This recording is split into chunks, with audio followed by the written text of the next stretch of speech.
제가 봉독하여 드리겠습니다. 하가라의 아들 느헤미야의 말이라.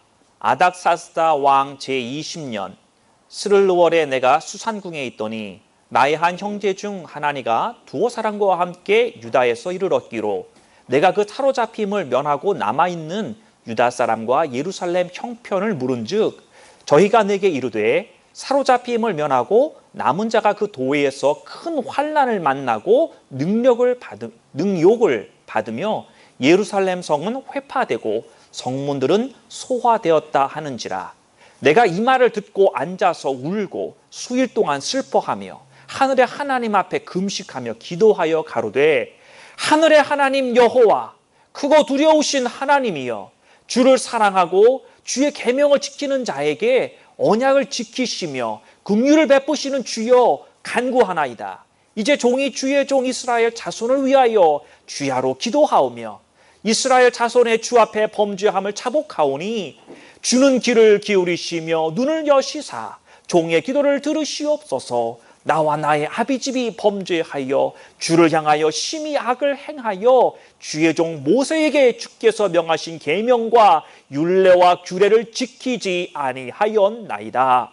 옛적에 주께서 주의 종 모세에게 명하여 가라사대 만일 너희가 범죄하면 내가 너희를 열국 중에 흩을 것이요 만일 내게로 돌아와서 내 계명을 지켜 행하면 너희 쫓긴 자가 하늘 끝에 있을지라도 내가 거기서부터 모아 내 이름을 두려고 택한 곳에 돌아오게 하리라 하신 말씀을 이제 청컨대 기억하옵소서. 이들은 주께서 일찍 큰 권능과 강한 손으로 구속하신 주의 종이요 주의 백성이니이다. 주여 구하오니 귀를 기울이사 종의 기도와 주의 이름을 경외하기를 기뻐하는 종들의 기도를 들으시고 오늘날 종으로 형통하여 이 사람 앞에서 은혜를 입게 하옵소서 하였나니 그때에 내가 왕의 술 관원이 되었었느니라. 아멘. 좀 길었습니다. 읽기가. 숨쉬기 조금 힘들었는데요. 제가 보통 이렇게 많이 본문을 정하진 않는데 그래도 오늘 어떻게 저희가 말씀을 준비하다 보니까 한 장이 다 됐습니다. 오늘은 이 신앙의 몸이라고 하는 제목으로 여러분들과 함께 말씀을 나누려고 합니다. 사람의 신체에는요 여러 가지 구조가 있고 기능이 있습니다. 참 다양하지요.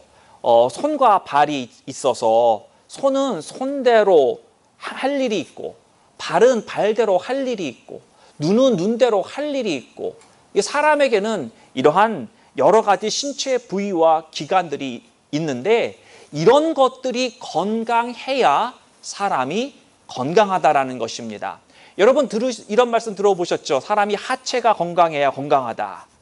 저는 이런 말도 들어본 것 같습니다. 사람이 위장이 건강해야 건강하다.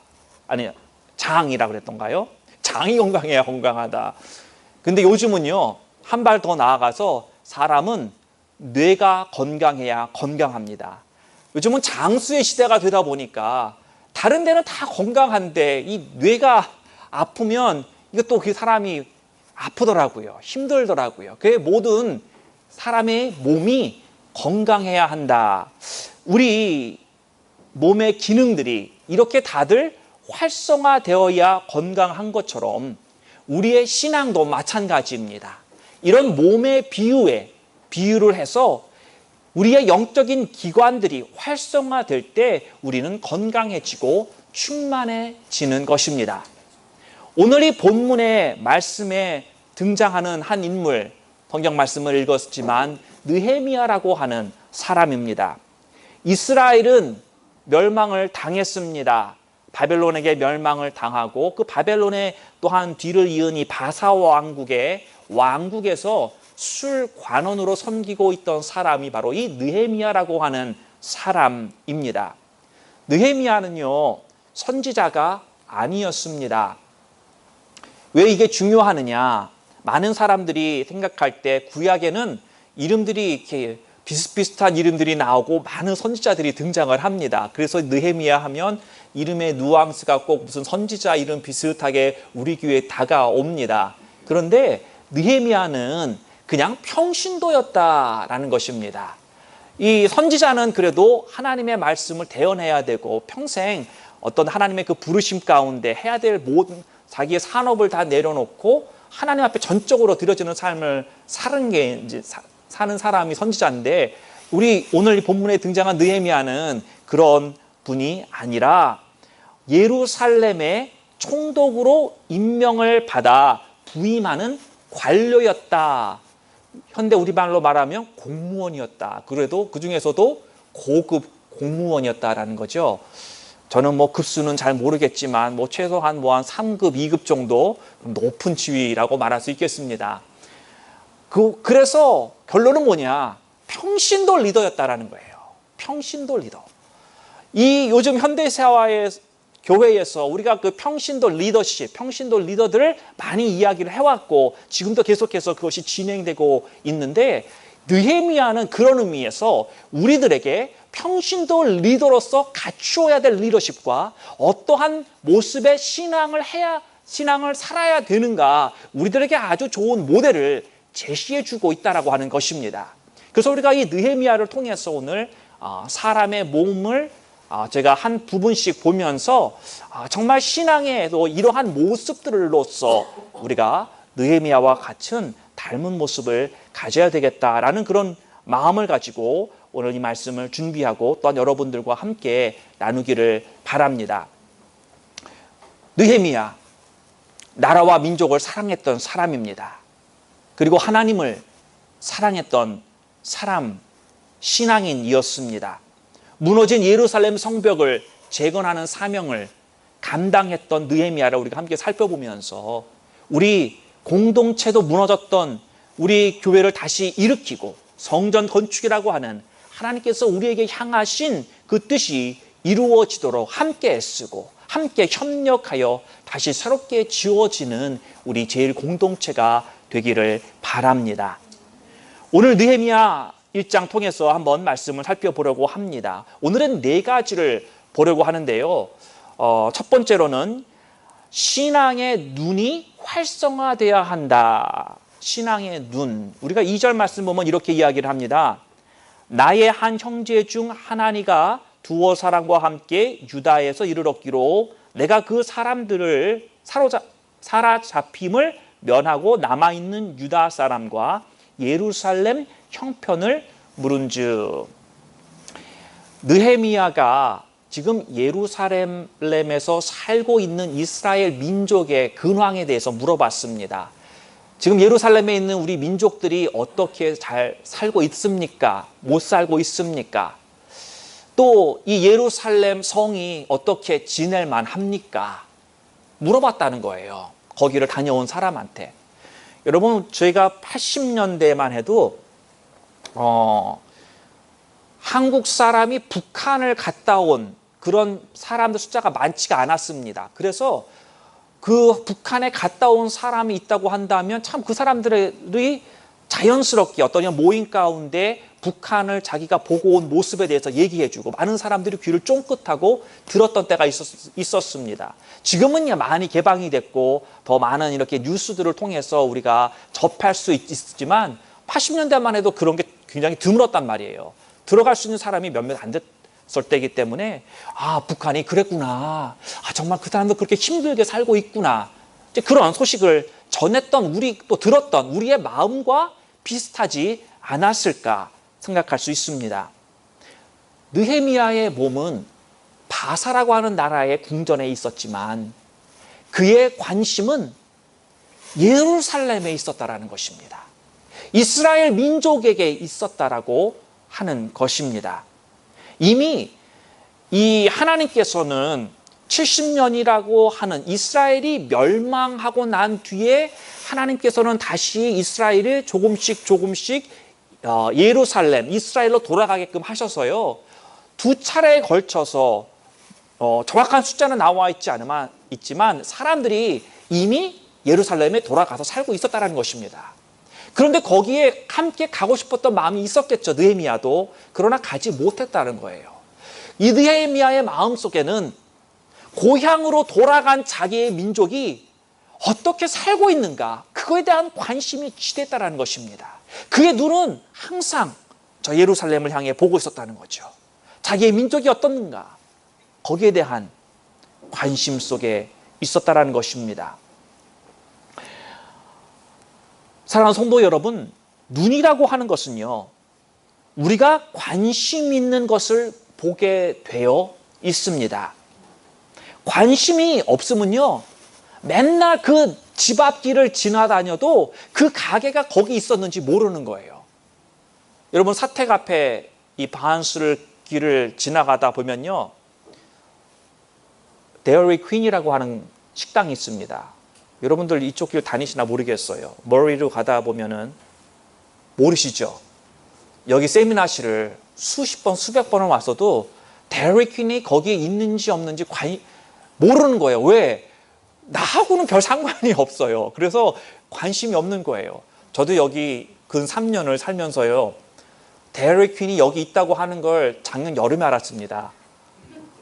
매일같이 지나가는데도 그 길을 그 가게가 있는지 모르는 거예요. 어떻게 알았느냐? 어느 날 여름에 길거리를 가다가 먹고 싶었던 시원한 아이스크림이 생각이 나서, 아이스크림 하면 데어리 퀸의 블리저드가 있죠. 예, 모르시는 분도 있을 수 있는데, 그 아이스크림을 먹고 싶어서 생각을 타다 보니까 바로 집 앞에 있더라고요.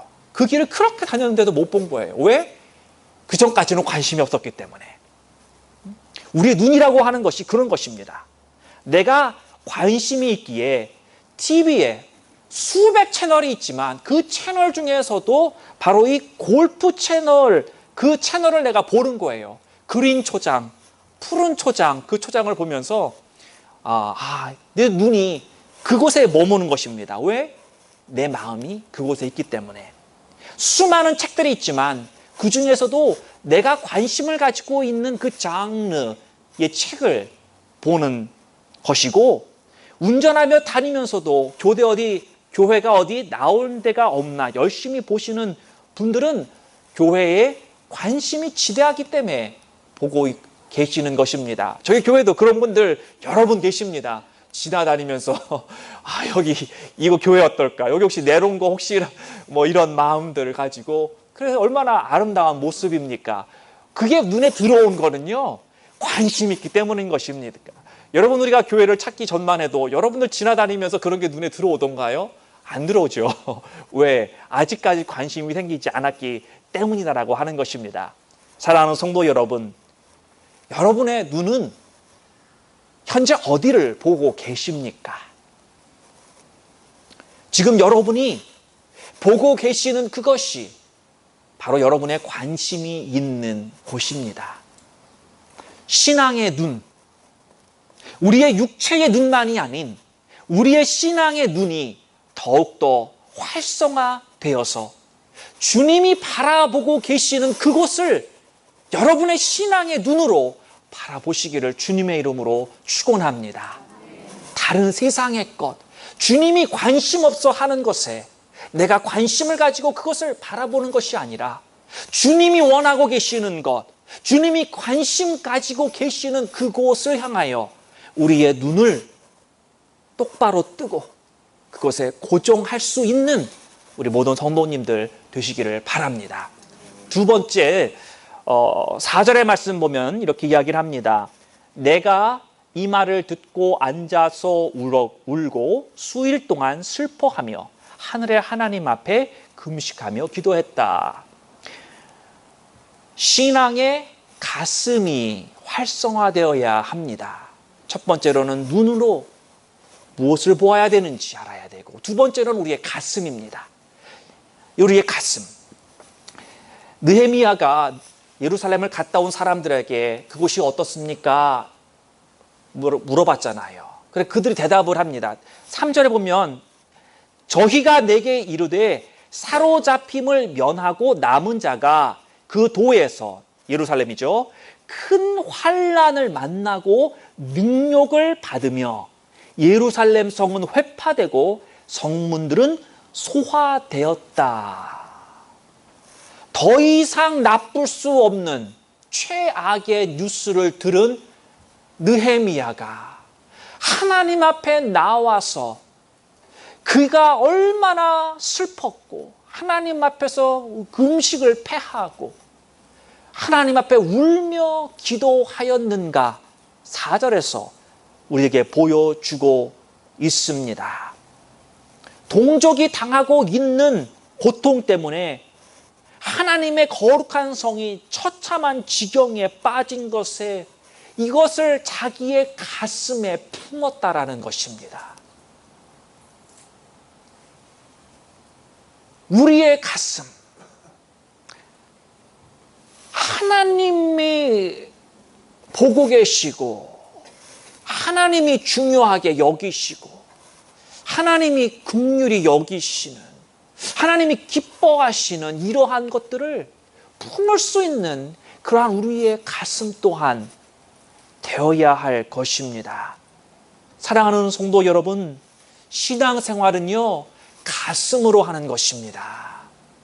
다른 것이 아닙니다. 정말 우리의 신앙의 이 가슴이 얼마나 중요한지 모릅니다. 여러분의 가슴 속에 뜨거운 열정의 불길이 타오르고 있습니까?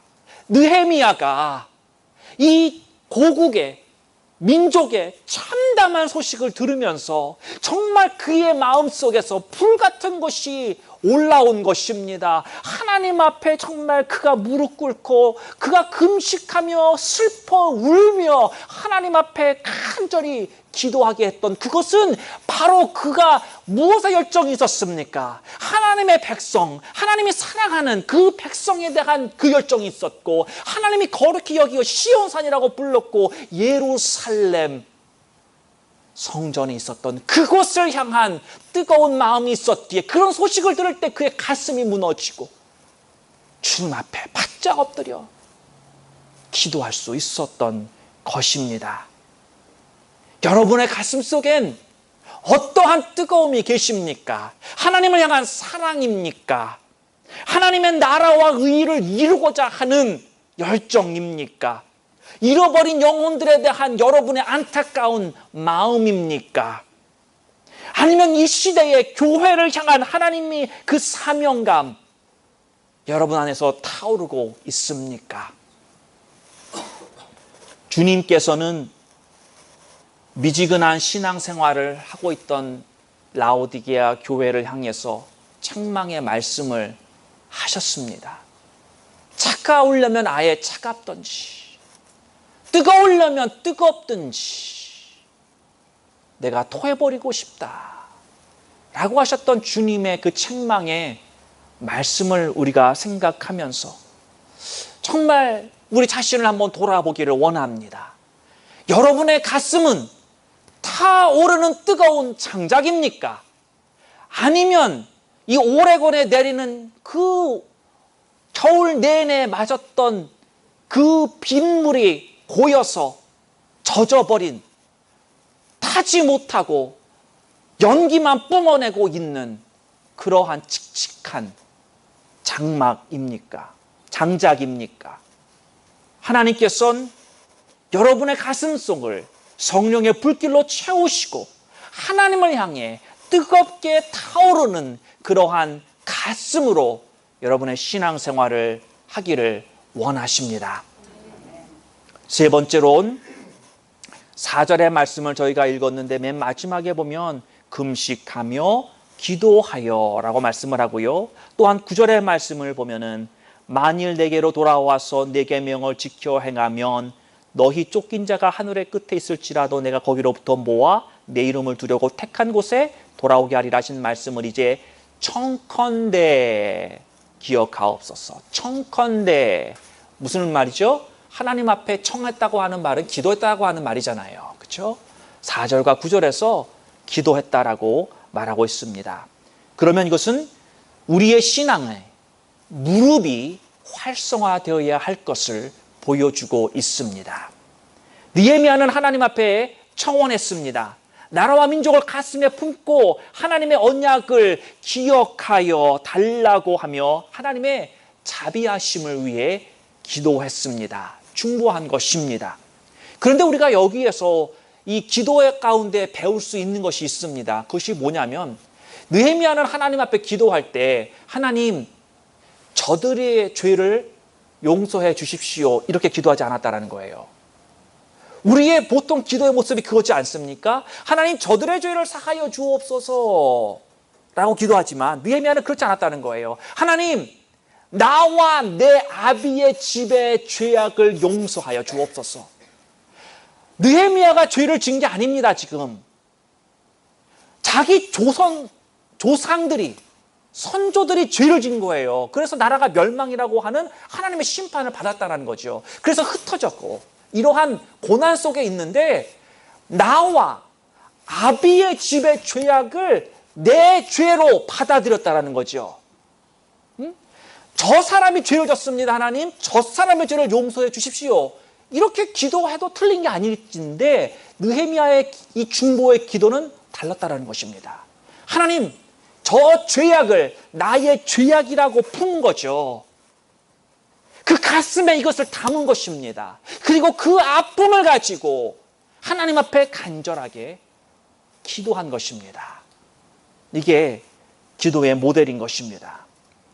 또한 이 느헤미야의 기도는 하나님의 말씀대로 기도한 것입니다. 무슨 의미냐? 기도할 때 하나님께서 주셨던 그러한 말씀들을 붙들고 하나님 이 말씀이 있었지 않습니까? 하나님 이 말씀 주시지 않았습니까? 하나님 이렇게 말씀하지 않으셨습니까? 그 말씀을 기억하소서. 그 말씀대로 이루어 주옵소서. 우리 애들도 그렇지 않습니까? 엄마가 그렇게 한다고 그랬잖아. 아빠가 사준다고 그랬잖아. 이러면 이게 할 말이 없잖아요. 그렇죠? 왜냐하면 내 입으로 말했으니까. 그러면 꼼짝없이 우리가 해줘야 되는 것처럼 하나님이 우리들에게 말씀하여 주신 그 말씀을 여러분 그거를 붙들고 우리는 기도해야 되는 것입니다. 이 효과적인 기도인 거예요. 하나님이 말씀해 주셨잖아요. 하나님 우리가 정말 회개하고 주님 앞에 돌아오면은 땅 끝까지 하늘 끝까지 우리가 흩어졌을지라도 주님께서 모으기로 작성하신 그곳에 우리를 모아주신다고 말씀해 주셨으니 하나님 내가 그렇게 회개합니다. 하나님 내가 그렇게 간구합니다. 하나님이 아이고 이 녀석 기특하구나. 기도를 받아주신 거예요. 이렇게 하나님께 무릎을 꿇고 느헤미야는 기도했습니다. 그리고 그 기도의 응답을 받게 되었습니다. 사랑하는 성도 여러분, 기도하는 자만이 응답을 받습니다. 여러분의 무릎은 지금 어디에 닿아 계십니까? 기도의 자세로 주의 전에 여러분의 무릎은 닿아 계십니까? 아니면 바쁘고 혼란스럽게 돌아가는 세상의 자리에 여러분의 무릎이 닿아 계십니까? 헐이라고 하는 감독이 기도에 대해서 이런 말을 하였습니다. 기도는 수학이 아니니 기도의 횟수가 기도의 힘이 되는 것이 아니며 기도는 수사학이 아니니 기도의 웅변이 기도의 힘이 되지 못하며 기도는 기하학이 아니니 그 장단이 기도의 힘이 되지 못하며 기도는 음악도 아니니 그 음성의 아름다움도 기도의 힘이 되지 못하며 기도는 논리학도 아니니 그의 논조가 문제되지 않으며 기도의 순서 정연한 그 방법이 기도의 힘이 되지 못하며 심지어 신학까지도 기도의 힘이 되지 못한다 이렇게 말하며 그의 기도의 결론을 내주고 있습니다. 마음의 열심, 이것이 기도의 가장 큰 힘이며 가장 유용한 요소다. 마음의 열심, 마음으로 하는 기도, 하나님 앞에 간절히 내어드리는 그 기도를 말하고 있는 것입니다. 느헤미야의 기도 응답도 가슴에 품고 열심히 기도했기 때문에 하나님이 응답해 주신 것입니다. 우리 제일 식구들도 여러분의 기도 열심히 기도하셔서 응답받으시는 여러분의 기도가 되기를 바랍니다. 지금은 우리 다 함께 기도해야 될 때입니다. 특별히 건축이 진행되고 있는 이때에 더욱더 여러분의 무릎을 주 앞에 꿇으시고 간구하시는 우리 모든 성도님들이 되기를 주님의 이름으로 부탁드립니다. 마지막 11절의 말씀을 보겠습니다. 주여 구하오니 귀를 기울이사 종의 기도와 주의 이름을 경외하기를 기뻐하는 종들의 기도를 들으시고 오늘날 종으로 형통하여 이 사람 앞에서 은혜를 입게 하옵소서 하였나니 그때 내가 왕의 술관원이 되었었느니라. 마지막으로는 신앙의 발을 활성화해야 합니다. 신앙의 발. 여기서 느헤미야가 한 말씀대로 오늘날 종으로 형통하게 하옵소서. 그리고 이 사람 앞에서 은혜를 입게 하옵소서. 여기 이 사람이라고 하는 것은 왕을 말하고 있는 것입니다. 하나님, 나를 형통하게 해주소서. 왕한테서 은혜를 받게 하옵소서. 무슨 은혜를 이야기하는 것이냐? 느헤미야는 지금 자기가 이 예루살렘, 지금 성문이 소화되고 성벽이 무너지고 민족이 모욕을 당하며 곤란한 가운데 있는 그들을 기억하며 하나님, 내가 거기로 가겠나이다. 하나님, 나를 그리 보내주시옵소서. 지금 이 말을 하고 있는 것입니다. 나로 형통케 한다라 하는 것은 하나님, 내가 무슨 복을 받겠다 이거여서 말하는 게 아니라 내가 지금 하고자 하는 내 마음의 염원, 내 이 소원이 있으니, 그리고 내가 왕한테 이걸 말할 때 왕이 내게 은혜를 베풀어서 나를 보내주게 하옵소서. 지금 이 말을 하고 있는 것입니다. 자기의 발에 힘을 줘서 가야 할 그곳, 달려가야 할 그곳을 향해 하나님, 나를 보내달라고 지금 그렇게 말씀하고 있는 것입니다. 발이라고 하는 것은요, 걷고 뛰는 것입니다. 하나님의 사역과 나라를 위해서 우리는 뛰어야 하는 것입니다. 나의 발로 뛰어야 하는 것입니다. 하나님이 환경은 조성해 주십니다. 하나님이 환경을 주신단 말이에요. 조성해 주신단 말입니다. 그러나 내 발을 뛰는 것까지는 하나님이 안 해주신다는 거죠. 우리의 발은 분명히 전진하며 나가야 합니다. 내가 뛰어가야 할 그 분량을 나는 분명히 깨닫고 달려가야 하는 것입니다. 내 충성된 마음, 나의 자발적인 마음, 억지로 누가 시켜서 하기 싫은 뜀박질을 하려는 게 아니라 하나님, 내가 가겠습니다. 하나님의 나라와 의를 위해서 하나님, 내가 하겠습니다. 내 발을 부지런히 놀려서 하나님, 내가 그곳을 향해서 그 목적을 향해서 제가 가겠나이다. 느헤미야의 이러한 고백처럼 정말 우리들도 충성되고 자발적인 마음으로 하나님의 뜻이 이루어지도록 나의 힘을 보태는 그러한 아름다운 신앙의 모습이 되기를 바랍니다. 말씀을 맺겠습니다. 사랑하는 성도 여러분, 느헤미야가 보여준 이 신앙의 모습대로 눈을 들어 주님의 시선이 있는 그곳을 향해서 바라보십시오. 뜨거운 가슴의 열정이 여러분의 가슴 속에서 지펴지기를 바랍니다. 강하게 무릎을 꿇고 주 앞에 간구하는 여러분이 되시기를 또한 바랍니다.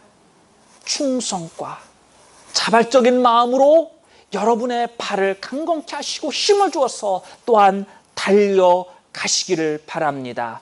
그래서 아름답고 복된 이 신앙의 모습을 가꾸어 가시는 여러분의 몸이 되시기를 주님의 이름으로 축원합니다. 하나님 아버지, 느헤미야의 주 앞에 기도하는 모습